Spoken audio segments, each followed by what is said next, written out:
Okay, so we've got section 5.3. We're moving away from graphing and we're going to practice a very, very important skill known as factoring. Factoring is really undoing the multiplication of some basic binomials.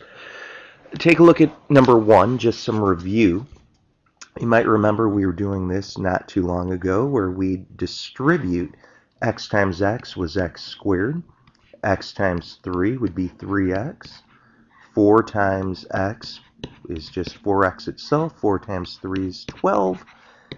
And we'll be left, once we combine our like terms, with x squared plus 7x plus 12.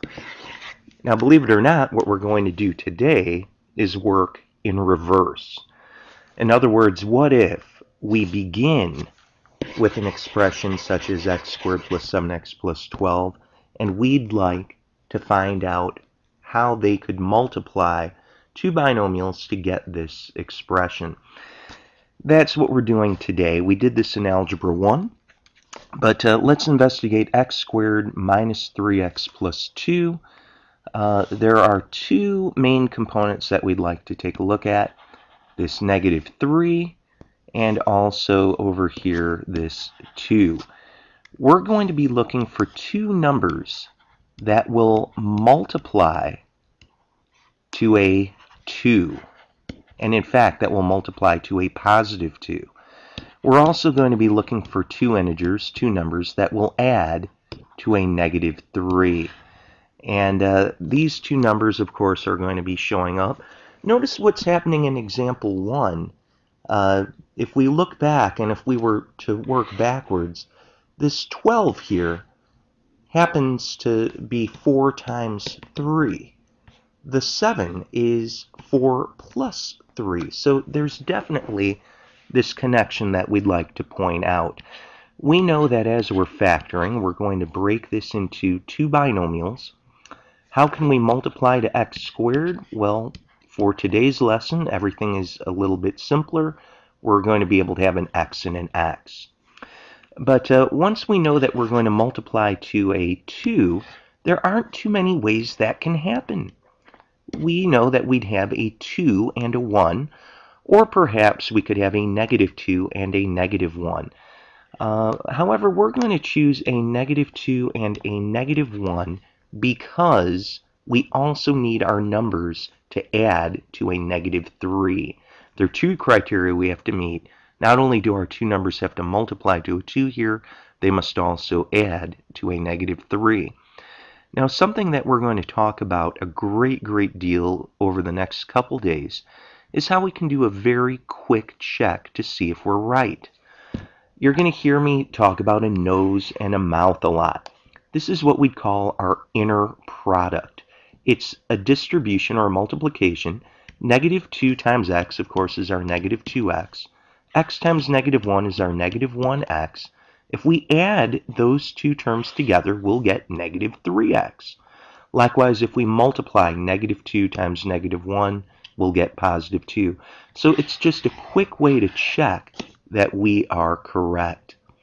Let's move on to number 3. We're going to look for two numbers that are going to have to multiply to, it's always our last term, a 6.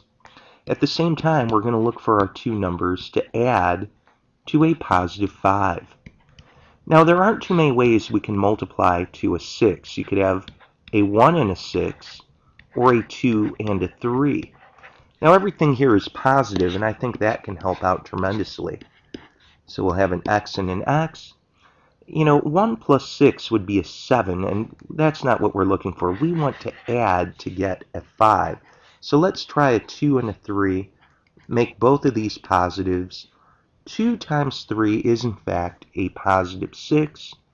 But drawing in that nose in the mouth here, 2x and a 3x would add up to a 5x.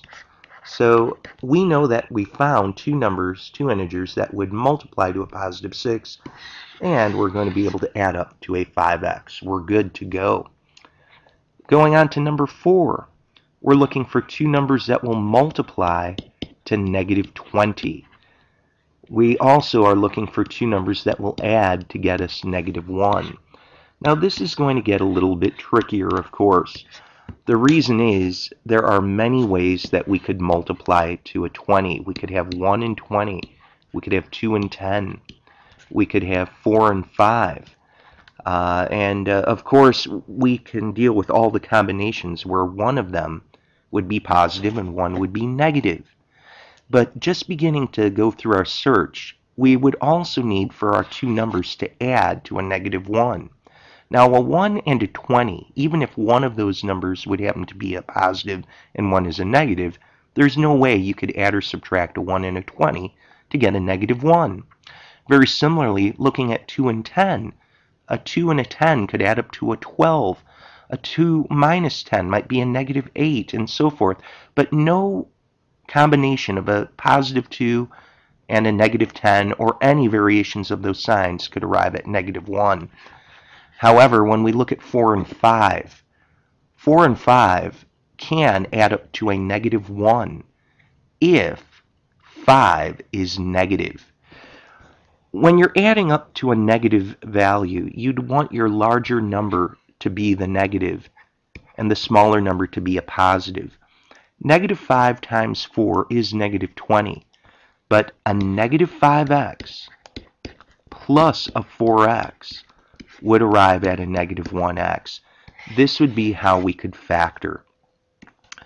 Continuing on, as we move down to number 5, we would be looking for two numbers to multiply to a -7, and at the same time for those two integers to add to a 6. Now, as we work through this, of course, there aren't too many ways we can multiply to a -7. 1 and 7 are really the only choices, and of course now we can deal with possibly having one positive and one negative. Obviously, we would like for our final addition to add up to a 6. That would mean that our 7 would have to be positive. The larger number would control the sign. 1 would have to be negative. So make that distinction of a -1 and a 7. -1 times 7 is -7. Let's just check that inner product. -1x and a plus 7x, sure enough, does add up to a 6x. Moving on to number 6, we're looking to multiply two numbers to get a 12. At the same time, we'd like to add two numbers to get an 8. And again, here we notice that there are a number of ways you can multiply to a 12. You could have 1 and 12, 2 and a 6, a 3 and a 4. But if we're adding up to 8, I hope it's pretty clear that we're going to immediately choose 6 and 2. 6 and 2 would add up to the 8, unlike the 1 and a 12 and a 3 and a 4. Checking that middle term, a 2x and a 6x would add up to an 8x. 2 times 6 would be a 12. Moving on, we're going to deal with equations. With equations, big difference. For the first time, we will have an equals 0. If the product of two factors is 0, then at least one of the factors must be a 0. What we're saying is if a times b is equal to 0, the only way that we could get this multiplication to be a 0 is if a is 0 or if b is 0. Possibly both. But think about it. Multiplying two numbers to get a 0, one or both of them must be a 0. So seeing this in action, take a look at number 7. This is already factored out for us. This is like our a, this is like our b. This means x minus 3 could possibly be 0, or x plus 2 could be 0. Very quickly, we just solve, add a 3 to both sides. Over here, subtract a 2. And you can see you have two possible answers for x. Wrapping it up, last problem of the lesson. Here's number 8. Well, we need to factor. We're going to look for two numbers that will multiply to a -20.